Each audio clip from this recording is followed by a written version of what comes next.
신앙생활을 어떻게 정의할 수 있겠습니까? 여러 관점에서 다양하게 정의할 수 있겠지만 관계적인 측면에서 신앙생활을 정리한다면 이렇게 말할 수 있겠습니다. 새로운 관계를 누리는 것, 그리고 새로운 정체성이 형성되는 과정. 새로운 관계를 누리고 새로운 정체성이 형성되는 과정이 신앙생활이라면, 그렇다면 신앙생활의 목표는 무엇이어야 하겠습니까? 그것은 하나님과의 관계, 이웃과의 관계, 가족과의 관계, 성도와의 관계에서 하나됨을, 관계 맺음을 더욱 견고하게 세워나가는 것이어야 합니다. 그렇다면 신앙생활을 방해하는 어둠의 권세, 이 사탄의 가장 큰 목표는 무엇이겠습니까? 바로 관계를 깨트리는 것이죠. 하나됨을 파괴하는 일입니다. 관계를 깨트리고 하나됨을 파괴하는 그 강력한 사탄의 위협과 유혹에서도 우리가 안전할 수 있는 확실한 근거가 있습니다. 그것은 바로 우리의 하나됨의 근거가 우리 자신에게 있는 것이 아니라 하나님과 예수됨의 하나됨의 그 관계 속에 있기 때문입니다. 오늘 본문의 핵심 내용이 바로 아들이신 예수님, 그리고 아버지이신 하나님의 하나됨입니다. 예수님이 전하시는 모든 말씀과 예수님이 공생의 기간 행하시는 그 모든 능력의 근거는 바로 하나님과 하나됨에서 비롯된 것이죠. 공생의 기간은 예수님께서 스스로 정체를 드러내시며 자신이 누구인지 밝히시는 근거 역시 하나님과의 하나됨입니다. 하나님과 예수님의 하나됨이 우리에게로 연결되어져서 그렇게 연결된 관계 가운데 우리의 정체성이 형성되고 하나됨의 관계를 누리는 것이 바로 신앙생활이라 할 수 있습니다. 요한복음 7장 1절부터 요한복음 10장 21절까지, 어제 본문까지죠. 어제 본문까지는 예수님께서 유월절에서 초막절을 지키시면서 일어난 일들에 대해서 기록했다면, 이제 시간이 조금 흘러서 오늘 본문에서는 또 다른 절기인 수전절이 등장합니다. 22절입니다. 예루살렘의 수전절이 이르니 때가 겨울이라. 수전절은 모세의 율법이 정한 절기가 아닙니다. 유대 역사 가운데 생겨난 유대인의 절기입니다. 당시 이스라엘이 이 헬라의 셀류키드 왕조의 지배를 받고 있을 때 이 시리아의 헬레니즘 정책에 더럽혀진 성전이 파괴된 그 상황에서 마카비 가문의 무장혁명을 통해서 주전 164년에 성전이 다시금 정결하게 된 사건을 기념하는 날로 하누카라고도 불리는 수전절입니다. 성전을 정결하게 했던 혁명을 기념하는 유대 절기인 수전절에 종교 지도자들을 포함한 많은 유대인들이 이 날을 기념하기 위해서 성전 안 솔로몬 행각에 모여 있었습니다. 당시 예루살렘 주변을 머물고 사역하고 계셨던 예수님께서는 성전 안으로 들어가 솔로몬 행각을 거니십니다. 이때다 싶어서 종교 지도자들과 유대인들이 예수님을 둘러쌉니다. 그리고 예수님을 향해 날이 바짝 선 질문을 던지죠. 24절입니다. 유대인들이 에워싸고 이르되 당신이 언제까지나 우리의 마음을 의혹하게 하려 하나이까? 그리스도이면 밝히 말씀하소서 하니. 그들은 예수님께 당신이 언제까지 우리의 마음을 의혹하게 하려 하는 겁니까? 라고 묻습니다. 의역해보면 이렇습니다. 언제까지 우리를 괴롭게 하려는 겁니까? 언제까지 우리를 괴롭히시려 하는 겁니까? 예수님의 존재와 그분의 입에서 나오는 이 모든 말씀이 그들에게는 복음, 기쁜 소식이 아니었습니다. 그저 괴롭게 하는 것, 마음을 어렵게 하는 것, 결론을 내릴 수 없도록 혼란스럽게 하는 것이었습니다. 그들은 이어서 말씀합니다. 그리스도이면 밝히 말씀하소서. 예수께서는 공생의 기간을 살펴보면 자기가 메시아라고 직설적으로 말한 적이 한 번도 없습니다. 흔히 비유로 말씀하시죠. 예수님께서 비유로 자신을 드러내신 이유가 무엇이겠습니까? 그것은 그 당시 민중의 이 메시아 사상, 메시아 관념이 잘못되어 있어서 많은 사람들이 정치적 메시아를 기대했기 때문입니다. 그래서 지금 예수님을 둘러싼 이 유대인들이 예수님께 당신이 그 메시아, 우리를 정치적으로 구원할 그 메시아가 맞는지 밝히 말하라고 쏘아대고 있는 것이죠. 25절부터 30절까지는 예수님의 답변입니다. 25절입니다. 예수께서 대답하시되 내가 너희에게 말하였으되 믿지 아니하는도다. 내가 내 아버지의 이름으로 행하는 일들이 나를 증거하는 것이거늘. 내가 너에게 말했지만 너희가 믿지 않았다라고 말씀하십니다. 이미 마음을 닫고 길을 막은 사람들에게 어떠한 진실된 이야기를 반복하더라도 의미가 없는 것이죠. 유대 종교 지도자들은, 유대인들은 예수가 그리스도든지 아니든지 상관이 없었습니다. 오직 그들의 마음을 괴롭게 하고 그들을 불편하게 하고 그들과 다른 가치를 말하는 예수를 제거하는 데만 관심이 있었기 때문에 계속해서 선포되는 예수님의 말씀, 그 생명의 말씀, 진리의 복음을 그들은 듣지도 못했고 그들의 삶에 무의미한 것이었습니다. 이어서 말씀합니다. 내가 아버지의 이름으로 행하는 일들이 나를 증거하는 것이거늘. 예수님께서는 이 모든 일을 자신 스스로 하는 것이 아니라 자기를 세상에 보내신 아버지의 이름, 다른 말로 표현하면 아버지의 존재를 근거로 행했다라고 말씀하십니다. 앞서 하나님과 온전히 연결되어 그분의 능력으로 행했던 여러 가지 이적이나 이 기사들이 곧 예수님이 그리스도이심을 증거하는 것이라고 말씀합니다. 그렇습니다. 예수님께서는 말씀도 하셨고 행동으로도 직접 보여주셨습니다. 바로 그 말씀과 행동들이 그분이 메시아시며 하나님의 아들이라는 증거였습니다. 말씀하셨고 보여주셨지만 지금 그들에게는 들을 귀와 볼 눈이 없었습니다.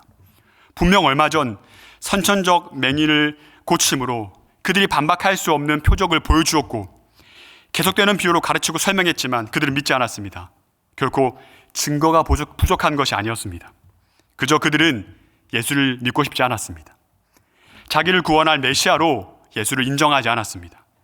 예수와 연결되어 하나됨의 관계 맺는 것을 거부하였습니다. 하나됨을 거부하였습니다. 요한복음 15장 5절 말씀입니다. 나는 포도나무요 너희는 가지라. 그가 내 안에 내가 그 안에 거하면 사람이 열매를 많이 맺나니 나를 떠나서는 너희가 아무것도 할 수 없음이라. 예수님께 연결되어 접붙임 바 되기를 그들은 원하지 않았습니다. 예수 그리스도 안에 거하지 않고 그리스도를 떠나서도 많은 열매를 맺을 수 있다고, 예수 없이도 그분과 하나됨 없이도 모든 것을 할 수 있다고 생각했습니다. 그리스도와 하나됨의 관계를 거부한 것이죠.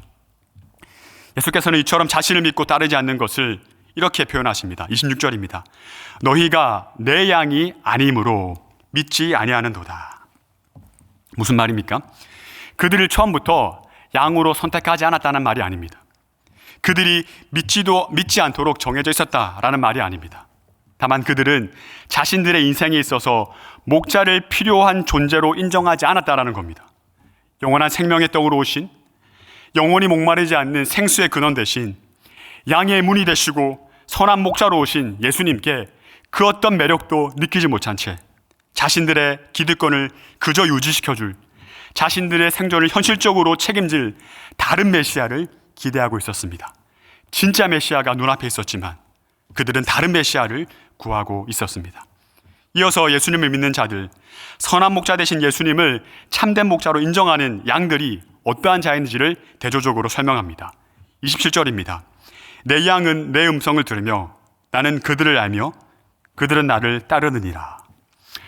예수님께 속한 양은 목자의 음성을 알아차린다라고 말합니다.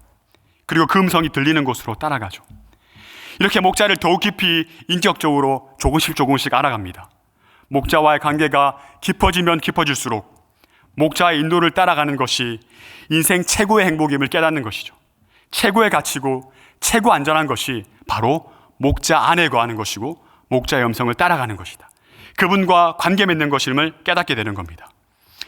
이처럼 예수님을 선한 목자로 인정하고 그분의 음성에 순종하고 그분과 깊이 관계 맺는 이것을 최고의 행복으로 인정하는 자들에게 주어진 은혜가 무엇입니까? 28절입니다.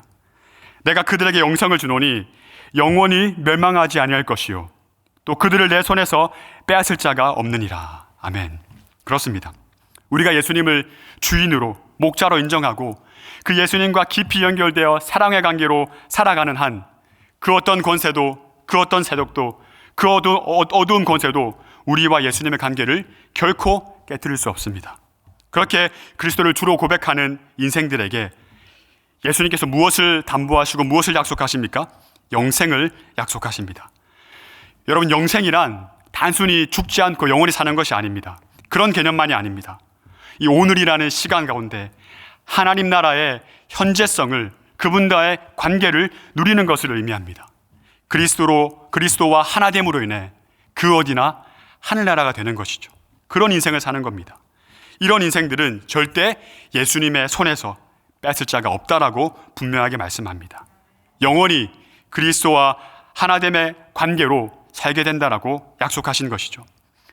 이어서 예수님께서는 내 안에 영생을 누리는, 나와 함께 연결되고 나와 하나됨 가운데 모든 것을 누리는 양들이 안전할 수 있는 더욱 분명한 이유를 우리에게 설명하십니다. 29절입니다. 그들을 주신 내 아버지는 만물보다 크심에 아무도 아버지의 손에서 빼앗을 수 없느니라. 먼저는 예수님의 손에서 빼앗을 수 없다라고 말씀하셨는데, 이번에는 아버지 하나님의 손에서 빼앗을 수 없다라고 말씀하십니다. 우리를 예수님과 하나님과의 관계 속으로 데리고 들어가시는 겁니다. 예수님과 하나님과의 그 관계가 어떤 관계입니까? 30절입니다. 나와 아버지는 하나이신데 하나이니라 하신대. 바로 예수님과 하나님은 절대 분리해낼 수 없는 온전히 하나된 관계입니다. 하나님을 말하지 않고는 예수님의 존재를 설명할 수 없고, 예수님을 말하지 않고는 하나님의 사랑을 설명할 수 없는 완전히 온전히 연합된, 완전히 하나된 관계죠. 그렇습니다. 만물보다 크신 하나님의 손에서, 우리를 위해 기꺼이 목숨까지 내어주신 목자 되신 예수님의 손에서 그 누구도, 그 어떤 권세도 절대 빼앗을 수 없는 가장 안전한 존재가 예수의 양인 예수 그리스도와 하나됨을 누리고 있는 저와 여러분이라는 사실입니다. 이렇게 예수님께서 자신과 하나님의 하나됨의 관계를 설명하며 예수님을 선한 목자로 인정하는, 예수님과 하나된 양들의 안전을 약속하시고 있는 그 상황에서 유대인들, 예수님의 양이 아닌 그 유대인들의 반응은 어떻습니까? 31절입니다. 유대인들이 다시 돌을 들어 치려 하거늘, 예수님을 통해 계속 선포되는 그 복음의 진리를 하나도 깨닫지 못한 채 그저 분노할 뿐입니다. 분노하여 돌을 집어듭니다. 앞서 8장에서도 예수님을 향해 돌을 든 적이 있습니다. 그래서 성경을 보면 다시 돌을 들었다라고 성경은 기록하죠. 이거는 무엇입니까? 자신의 뜻에 맞지 않으면 습관적으로 분노하는 겁니다. 습관적으로 그 대상을 제거하려고 돌을 드는 겁니다. 예수님이 누구신지 전혀 감을 잡지 못한 채, 하나님과 하나라는 말씀이 무슨 말인지 모른 채 그저 분노하고 있는, 그저 돌을 들고 있는 그들을 향해 예수님께서 말씀하십니다. 32절입니다. 예수께서 대답하시되 내가 아버지로 말미암아 여러 가지 선한 일로 너희에게 보였거늘 그 중에 어떤 일로 나를 돌로 치려 하느냐. 여기서도 예수님과 하나님의 하나됨을 또 설명하십니다. 내가 행한 모든 일이 아버지로 말미암아 행한 것이고 이 모든 일은 선한 일이다라고 말씀합니다. 여기서 선하다라는 말은 창세기에서 하나님께서 천지를 창조하신 것이 하나님 보시기에 심히 좋았다라고 할 때 사용되는 단어와 동일한 단어입니다. 예수님이 행하신 선한 일은 하나님 보시기에 좋은 것, 하나님 보시기에 선한 것, 하나님 보시기에 옳은 것이었습니다. 그래서 예수님의 모든 사역은 하나님의 뜻을 온전히 이루는 사역이었습니다. 하나님과 하나됨으로 하나님의 뜻을 이루는 예수를 향해 돌을 던지려는 유대인들의 모습은 모순 그 자체였습니다. 또다시 유대인들이 말합니다. 33절입니다. 선한 일로 말미암아 우리가 너를 돌로 치려는 것이 아니라 신성모독으로 인함이니. 사람들이 예수가 한 일 때문이 아니라 지금 예수가 자신을 하나님과 동격으로 여긴 신성모독 때문이라고 말하고 있습니다.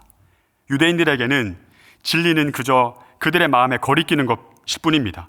그래서 그들은 예수님의 말씀을 그 기쁘고 그 감사하고 그 전부인 그 복음의 가치를 단순히 신성모독으로 인식합니다.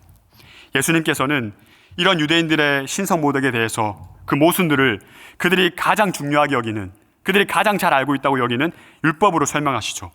그리고 예수님은 하나님 아버지의 아들인 것과 또 하나님 아버지의 일을 행하는 자임을 계속해서 말씀하십니다.